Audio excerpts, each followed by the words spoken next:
안녕하세요. 해외 축구를 전문 분석해드리고 있는 해축다나와입니다. 시청료는 구독과 좋아요입니다.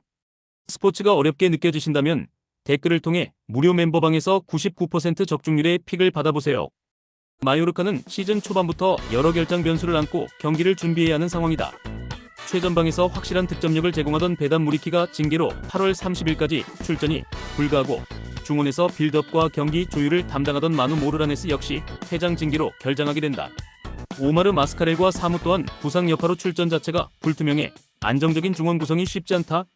수비 라인에서도 파블로 마페오가 장기 부상으로 전력에서 제외되며 전체적으로 팀 전술적 운용에 어려움이 따를 수밖에 없다. 실제로 개막전에서 마요르카는 유효 슈팅단 1회에 그치며 공격 전개에서 문제를 드러냈다. 전체적인 점유율도 30%로 낮아 상대를 압도하거나 주도권을 쥘 힘이 부족했고, 이는 핵심 결장자들의 공백이 얼마나 큰지를 잘 보여주었다. 홈에서 치러지는 이번 경기에서도 로테이션을 바탕으로 안정된 전개를 준비하겠지만 창의적 전개와 순간적인 돌파가 가능한 자원이 적다는 점에서 답답한 흐름을 이어갈 가능성이 크다. 셀타비고는 이번 시즌 개막전에서 공격적인 장면을 만들어내긴 했으나 실속 없는 경기력을 보여주며 패배를 경험했다. 슈팅은 3차례에 불과했지만 모두 유효 슈팅으로 이어지는 효율적인 장면이 있었고, 전체 점유율 또한 51%를 기록하며 상대를 압도하지는 못했으나 안정적인 전개를 유지했다. 그러나 최근 결장 변수가 생겼다.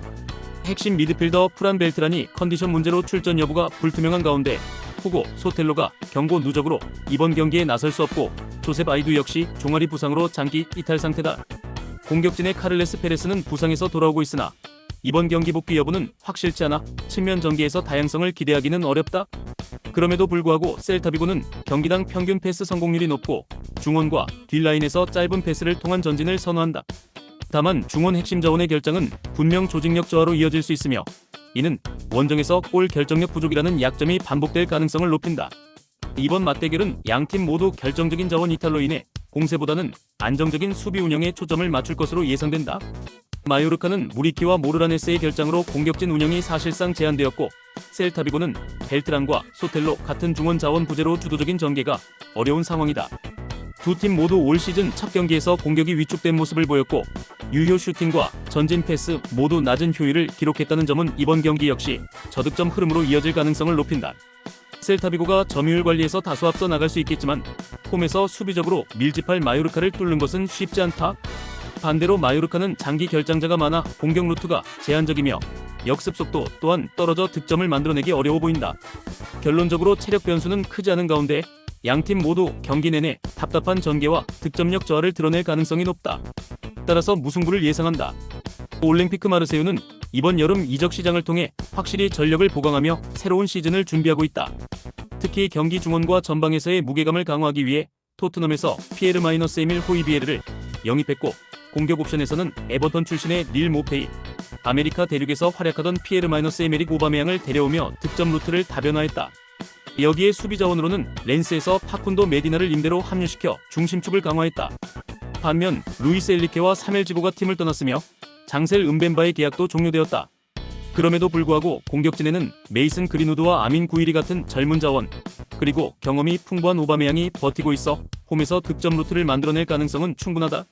다만 부상으로 골키퍼 루벤 블랑코가 전력에서 이탈했고 공격 자원 조나단 로우가 구단 징계로 출전이 어려워졌다는 점은 고려해야 하는 변수다. 또한 아드리엥 라비오 역시 최근 내부 문제로 선발 기용에서 제외되는 등 스쿼드 구성이 있어 다소 변동성이 존재한다. 파리FC는 이번 시즌 리그왕 승격 이후 주목을 받고 있는 팀으로 여름 이적 시장에서 비교적 알찬 보강을 진행했다. 랭스에서 노아 상기를 데려왔고 낭트의 모제스 시몽을 영입하며 측면 스피드와 역습 전개에 힘을 더했다. 또한 포르투 출신의 오타비오를 합류시켜 후방 라인을 안정화했고, 공격진에서는 빌렘 괴벨스를 영입하며 젊은 에너지를 장착했다. 특히 모제스 시몽은 원래 낭트 시절부터 꾸준히 상대 수비를 흔드는 돌파와 넓은 활동량으로 강점을 인정받았던 자원인 만큼 파리FC가 원정에서 기회를 잡으려 할 때 중요한 무기로 작용할 수 있다. 파리FC는 현재까지 큰 부상 이탈자가 없고 최근 5경기 모두 주축 선수들이 출전하며 안정된 스쿼드를 유지하고 있다. 다만 전술적인 부분에서 최선의 경기 운영을 추구하면서도 결정적인 패스 연결과 마무리 능력은 아직 상위권 팀들과 비교해 부족한 모습을 보이고 있다. 종합적으로 살펴보면 마르세유가 홈에서 경기를 주도할 가능성이 매우 높다. 호이비에르의 합류는 중원에서 공수 밸런스를 잡아주며 하릭과 앙헬 고메스가 측면에서 기회를 창출하는 데 도움을 준다. 전방에서는 오바메양과 구이리가 상대 수비 뒷공간을 공략할 수 있어 기회 창출 면에서 탁월하며 가리누드 역시 연계와 전환 능력으로 역할을 할 수 있다. 반대로 파리FC는 모제스 시몬과 괴벨스를 활용한 한두 차례의 역습에서 득점 기회를 엿볼 수는 있겠지만 볼 점유권을 장악하며 득점 기회를 지속적으로 만들어내기에는 한계가 있다는 평가다. 결국 마르세유가 압박과 측면 돌파를 통해 선제골을 가져갈 개연성이 높고 이후 파리FC가 모제스 시몽의 역습을 통해 추격골을 만들어낼 수는 있겠으나 오바메양 혹은 그린우드가 마무리 단계에서 한 차례 더 득점을 올리며 승부를 결정할 것으로 전망된다. 마르세유의 승리를 예상한다. 아스날은 시즌 개막전에서 맨체스터 유나이티드를 상대로 안정적인 경기 운영을 펼치며 본인의 스타일을 유지했다. 부카요 사카가 측면에서 활발한 움직임과 함께 득점을 기록했고 마르틴 웨데가르와 가브리엘 마르티넬리가 각각 도움을 기록하며 공격의 다양성을 증명했다. 다만 최전방 공격수인 가브리엘 제수스가 장기 부상으로 전력에서 제외된 상태라 스트라이커 자원의 한계는 여전히 남아있다. 중원에서도 여름 이적 시장을 통해 합류한 크리스티안 네르가르드가 근육 부상으로 출전이 불투명해지면서 볼 전개와 압박 강도에서 공백이 발생할 수 있다. 리즈는 개막전에서 에버턴을 상대로 인상적인 경기를 펼치며 시즌 초반 상승세를 탔다. 루카스 느메차가 골을 기록했고 조엘 피로와 윌리 그노토가 각각 도움을 기록하며 다양한 공격 루트를 가동했다. 후반전 집중력이 돋보였던 점이 리즈의 장점으로 단시간에 득점을 몰아넣을 수 있는 집단적인 에너지가 존재한다. 다만 수비 측면에서는 여전히 불안 요소가 많다. 에단 암파두가 부상에서 돌아올 가능성이 있으나 경기 컨디션이 완벽하지 않을 수 있고 세바스티앙 보르나우의 결장 가능성도 높아 중앙 수비가 약화될 공산이 크다. 수비가 흔들릴 경우 상대의 빠른 전환과 박사한 공격에 쉽게 노출될 수 있다는 점은 리즈에게 치명적인 약점이다. 아스날은 높은 점유율과 풀백 오버래핑을 적극 활용해 상대 수비를 무너뜨리려 하겠지만 리즈는 후반 집중력을 발휘하며 역습 기회를 통해 꾸준히 위협할 것이다. 특히 리즈는 원정 첫 경기라는 부담이 있음에도 빠른 전방 전환 능력을 바탕으로 최소한 차례는 득점할 가능성이 높다. 반면 아스날은 경기 내내 안정적인 운영을 이어가면서 사카와 마르티넬리를 중심으로 꾸준히 공격을 시도할 것이고 웨데가르의 볼 배급이 효과적으로 연결된다면 확실한 찬스를 만들 수 있을 것이다. 전반적으로 리즈가 단기적인 강한 압박으로 버틸 여지가 있으나 압도적인 점유율과 공격의 꾸준함에서 아스날이 근소하게 앞설 것으로 전망된다. 결국 후반으로 갈수록 경기력 격차가 드러날 가능성이 크며 아스날의 승리를 예상한다. 장파올리는 이번 시즌을 일부 무대에서 다시 한번 존재감을 증명하려는 의지를 가지고 개막전에 나선다. 직전 DFB 포칼컵에서 노더슈테트를 상대로 2-2 무승부 끝에 승부차기 승리를 거두며 극적으로 다음 라운드에 진출했지만 경기력 자체에서는 중원과 수비 안정성의 과제가 드러났다. 특히 미드필드 핵심인 잭슨 어바인이 발목 부상으로 출전이 불투명하고 수비진의 카롤 매츠와 공격 자원 압둘리 시세이가 이탈하면서 전술적 활용폭이 좁아졌다. 이러한 결장은 중앙 안정성과 빌드업 전환에서 부담을 가중시킬 수 있으며 홈에서 경기를 치른다 하더라도 경기 초반 강한 압박을 통해 주도권을 쥐기보다는 안정적인 경기 운영과 역습 위주의 전략을 펼칠 가능성이 높다. 도르트문트는 원정길에 나서면서 다수의 전력 공백을 안고 있다. 수비의 축인 니코 슐로터베크가 무릎 부상으로 10월까지 복귀가 어려운 상황이고 주장 엠레 찬이 중원에서 빠지면서 경기 조율과 압박 모두에 손실을 입었다. 여기에 줄리엥 뒤랑빌 역시 어깨 부상으로 결장하며 새롭게 영입된 파스칼 그로스는 징계로 출전이 불가능하다. 이러한 핵심 자원의 부재는 도르트문트가 본래 보여주던 전방 압박과 안정적 빌드업의 균형에 직접적인 영향을 끼칠 수 있다. 하지만 율리안 브란트와 조보 벨링엄을 중심으로 한 공격진은 여전히 위력적이다. 포칼컵 첫 경기에서는 로테이션을 가동했음에도 루앙 에센을 상대로 1-0 승리를 챙겼고 이는 팀이 난전 속에서도 집중력을 유지할 수 있다는 강점을 드러냈다. 여름 이적 시장에서 야니코 코오토와 다니엘 스벤손 같은 젊은 자원을 보강해 측면 자원 활용도를 높였다는 점도 긍정적인 부분이다. 이 대결은 두 팀이 모두 전력의 완비가 어려운 상황 속에서 어떤 식으로 변화를 대응하느냐가 승패의 갈림길이 될 것이다. 양팀 모두 득점과 실점을 반복할 가능성이 높고 결정적인 순간 세트피스나 측면 돌파를 통한 골 장면이 나올 것으로 예상된다. 결국 공수 양면에서 허점을 동시에 드러내는 양상으로 이어질 것이고 끝까지 치열한 접전 끝에 서로 승부를 가르지 못하는 그림이 가장 가능성이 크다. 무승부를 예상한다. 제노아는 이번 시즌 전력 강화를 위해 공격과 수비에서 중요한 영입을 했고 코파 이탈리아에서 강한 경기력을 보였다. 평균 2골 이상 득점하며 홈에서 특히 강세를 보이고 있지만 일부 주요 선수들의 부상으로 인한 전술적 조정이 필요하다. 제노아는 점유율을 높이고 빠른 공수 전환을 통해 안정적인 팀 운영을 보여주고 있다. 레체는 젊은 인재들을 영입하여 경쟁력을 강화했으나 주요 선수들이 부상이나 경고로 결장하는 상황이다. 최근 코파 이탈리아에서 승리를 거두었으나 원정에서 수비 불안과 낮은 득점력으로 어려움을 겪고 있다. 전반적으로 제노아는 홈 강세와 공격 다변화로 우위를 점할 가능성이 높다. 레체는 여러 핵심 자원 결장이 겹치면서 경기 운영에 어려움을 겪을 것으로 예상된다. 따라서 제노아의 승리가 예상된다. 사수올로는 이번 시즌 개막전에서 기존의 강점인 조직적인 수비와 역습을 바탕으로 안정적인 경기를 펼칠 것으로 예상된다. 그러나 공격에서는 박스 외곽에서의 슈팅이 많고 최전방에서의 차별화된 득점력이 부족하여 강팀을 상대로 한계가 있을 수 있다. 홈 경기에서 안정적인 전개는 가능하지만 날카로운 공격 전개는 부족할 전망이다. 반면 나폴리는 안토니오 콘테 감독 체제에서 전술적으로 강화된 모습을 보이고 있으며 케빈 데브라위너와 노아 랑 등 새로운 영입이 팀에 빠르게 적응하고 있다. 로멜로 루카쿠의 부상 공백은 아쉽지만 로렌초 루카가 프리시즌에서 좋은 모습을 보였고 전방 압박과 빠른 전환을 통해 상대 수비를 흔드는 전술이 돋보인다. 사수올로의 수비를 뚫을 가능성이 크다. 결국 사수올로는 안정적인 수비를 기반으로 경기를 이어가겠지만 나폴리의 빠른 공격 전환과 다양한 득점 루트를 막기에는 어려움이 따를 것이다. 나폴리가 승리할 가능성이 높다. PSV 아인트호벤은 이번 시즌 시작과 함께 압도적인 공격력과 수비력을 보여주며 리그 상위권을 향한 강력한 출발을 했습니다. 최근 2경기에서 8득점을 기록하고 홈 경기에서 1실점만 허용하며 공격과 수비 모두 강한 모습을 보였고 세르지뇨 데스트, 루벤 판 보멜, 요이 페르만 등 다양한 자원들이 득점에 기여하고 있습니다. 그러나 알라산 플레아의 부상으로 공격 로테이션에 다소 제약이 생긴 점은 아쉬움이 남습니다. 반면 흐로닝어는 원정 경기에서 수비 불안과 실점 문제로 어려움을 겪고 있으며 최근 원정에서 4실점을 허용하는 등 방어적인 약점을 드러냈습니다. 그럼에도 불구하고 마츠 선테엔스와 공격수들이 득점 루트를 만들고 있으나 수비에서의 기복이 문제가 되고 있습니다. PSV는 강력한 전방 압박과 다채로운 득점 루트를 통해 크로닝원의 수비를 압도할 가능성이 큽니다. 크로닝원은 단발적인 역습을 시도할 수 있으나 PSV의 공격을 막기엔 어려움이 따를 것입니다. 따라서 경기 결과는 PSV 아인트호벤의 승리가 예상됩니다. 오지시 니스는 이번 시즌 전력 보강을 위해 몇 가지 중요한 영입을 했으나 핵심 선수들의 부상으로 인해 큰 전력 공백이 발생하고 있습니다. 특히 단테와 몇몇 주전 선수들의 장기 결장으로 수비와 중원의 안정감이 크게 부족하며 공격진에서도 옵션이 부족한 상황입니다. 또한 개막전에서 후반 집중 실점 등 경기 운영에서 취약점을 드러냈습니다. 반면 오세르는 여름 이적 시장에서 중요한 영입을 통해 팀 전력을 강화했으며 안정적인 수비와 공격 전술을 기반으로 개막전에서 클린시트 승리를 거두며 상승세를 타고 있습니다.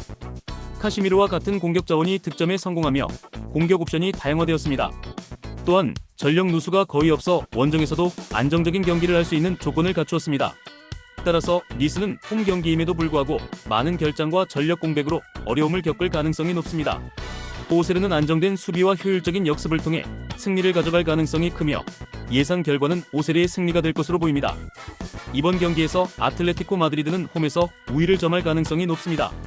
전반적으로 수비적인 조직력을 바탕으로 안정적인 경기 운영을 이어가고 있으며 빠른 전환과 전방에서의 득점 기회 창출 능력이 돋보입니다. 다만 호세마리아 히메네스의 결장으로 수비 라인의 안정감이 다소 흔들릴 수 있으나 여전히 전방의 알바레조와 그리즈만을 중심으로 강력한 공격력을 유지하고 있습니다. 엘체는 역습과 세트피스를 활용해 기회를 만들지만 아틀레티코의 압박에 의해 찬스를 만들기 어려울 것으로 보입니다. 특히 엘체는 원정에서 1골차 승부가 많았던 만큼 이번 경기에서도 아틀레티코의 강력한 압박을 뚫기 어려울 가능성이 큽니다. 결과적으로 아틀레티코 마드리드는 주도권을 쥐고 승리를 거둘 것으로 예상됩니다. 이번 경기에서 AC 밀란은 홈 어드밴티지를 앞세워 경기의 주도권을 쥐고 안정된 조직력을 바탕으로 승리를 거둘 가능성이 높습니다. 미드필드에서 모드리치와 리치가 경기를 조율하며 공격진에서는 풀리시치와 히메네스가 주요 역할을 맡게 될 것입니다. 다만 라파엘 레앙의 부재가 밀란의 공격력에 영향을 미칠 수 있으며 이 부분에서 크리스티안 풀리시치와 산티아고 히메네스의 효율적인 득점 기회를 만드는 능력이 중요해질 것입니다. 크레모네세는 수비에 집중하는 전술을 유지할 가능성이 높고 이를 통해 밀란의 공격을 일정 부분 막아낼 수 있겠지만 체력적인 한계나 중반 이후에 수비 불안이 발생할 경우 결정적인 공간을 내줄 가능성이 있습니다. 전반적으로 밀란이 수세적인 크레모네세를 상대로 점차 우위를 점하며 경기 후반 교체 자원을 활용해 승리로 이어갈 가능성이 크다고 볼 수 있습니다. 따라서 AC 밀란의 승리를 예상합니다. 로마 대 볼로냐 경기는 두 팀 모두 주요 전력의 결장과 컨디션 문제로 어려운 상황에 처해 있는 만큼 균형 잡힌 흐름이 예상됩니다. 로마는 핵심 선수인 디발라의 컨디션 미비와 발단지와 쿰블라의 이탈로 공격과 수비 모두에서 불안정함을 겪고 있습니다. 디발라의 부재는 공격에서 날카로움을 떨어뜨릴 수 있으며 상대의 강한 수비 블록을 뚫기 위한 창의적인 전개가 부족할 수 있습니다. 또한 전술적 실험을 계속하고 있는 가스페리니 감독의 체제에서 로마가 일관된 전력을 보여주기까지는 시간이 필요할 것으로 보입니다. 볼로냐는 미란다의 퇴장과 오드가르드의 부상, 홀름의 햄스트링 부상 등으로 중요한 자원들이 결장합니다. 이로 인해 측면 수비와 공격진에서 상당한 제약이 있을 것입니다. 하지만 존 루쿠미의 수비력과 모타 감독의 체계적인 빌드업 전략이 뒷받침된다면 로마의 공격을 억제하는 데 일정 부분 효과를 볼 수 있을 것입니다. 전체적으로 두 팀 모두 전반적인 공격과 수비에서 어려움을 겪고 있으며 로마는 홈 이점이 있지만 볼로냐는 견고한 수비로 반격을 노릴 가능성이 높습니다. 두 팀 모두 한 골씩 나누어 가지는 무승부가 현실적인 결과로 보입니다. 올림피크 리옹은 여러 주력 선수들의 부상으로 어려움을 겪고 있으나 미카우타드제, 톨리소, 포파나와 같은 핵심 선수들이 전방과 중원을 지탱하고 있습니다. 리옹은 홈에서 강점을 가지고 있으며 특히 미카우타드제의 공격적 역할이 주요할 가능성이 큽니다.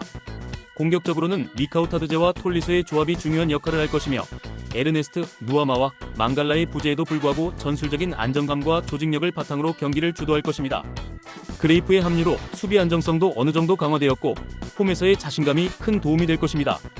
메스는 고티의 앵의 복귀로 전방에서 활발히 공격할 수 있게 되었고 가바멘과 스탄불리의 경험이 중원을 안정적으로 이끌며 수비적으로도 좋은 조직력을 보여주고 있습니다.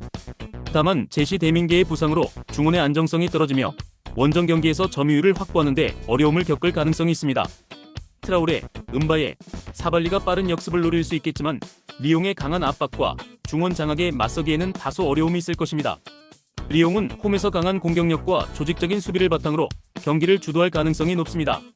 메스는 안정적인 수비와 빠른 역습을 통해 반격을 노리겠지만 리옹의 공격을 막아내기에는 다소 어려울 수 있습니다. 결국 리옹이 승리로 경기를 마무리할 것으로 보입니다. 레반테는 시즌 초반부터 여러 부상과 결장으로 어려움을 겪고 있다. 주전 골키퍼 알폰소 파스토르가 손 부상으로 결장하고 중원의 핵심 자원인 존 올라사가즈와 케르빈 아리아 역시 부상으로 빠져있다. 공격 자원인 이반 로메로와 로저 브루게가 부담을 지고 있지만 후반부 수비 집중력 부족으로 실점하는 경향이 나타나고 있다. 홈에서는 응집력 있는 수비로 상대를 견뎌내려 하지만 바르셀로나와 같은 상위권 팀을 상대로 장기적인 균형 유지는 어려울 것으로 보인다. 바르셀로나는 개막전에서 마요르카를 3-0으로 제압하며 순조로운 출발을 했다. 여러 부상에도 불구하고 라미네 야말, 라피냐, 페란 토레스 등의 공격력이 다채롭고 신입 선수들의 합류로 공격 옵션이 더욱 풍부해졌다. 마르크 테어 슈테겐의 결장이 있지만 전진 압박과 조직적인 수비로 이를 커버하고 있다. 바르셀로나는 점유율을 압도하고 경기 초반부터 상대를 몰아세우며 선제골을 기록하면 경기 흐름을 안정적으로 지켜낼 수 있다. 레반테는 부상과 결장자들의 공백으로 전력 운영에 어려움을 겪고 있으며 수비에 집중하면서 경기를 풀어가야 할 상황이다. 반면 바르셀로나는 공격 자원의 풍부함과 조직적인 경기 운영 덕분에 전력차에서 우위를 점하고 있다.